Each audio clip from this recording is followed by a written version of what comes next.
Hello mga kainday. Ngayon pala ay gagawa ako ng chicken hotdog. Yes, homemade. Ayan na mga kainday, nailagay ko na ang kanyang mga panako at bawang sibuyas. Siyempre nilagyan ko ng asukal at harina.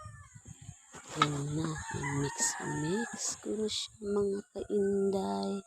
Mix ko lang ng mix. Halo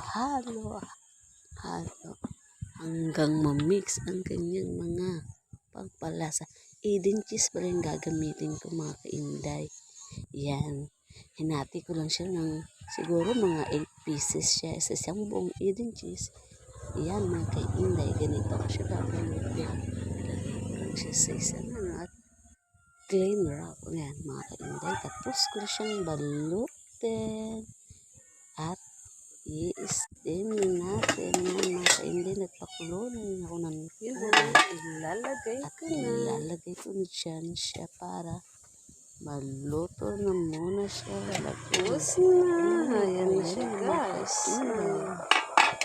Ito na ang aking chicken hotdog.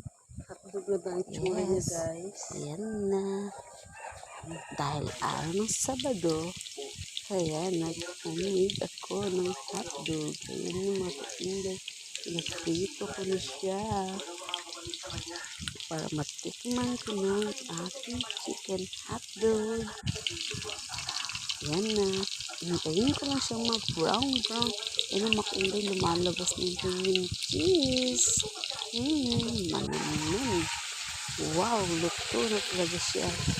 At yan, titikman ko na rin siya mga kainday. Ayan na.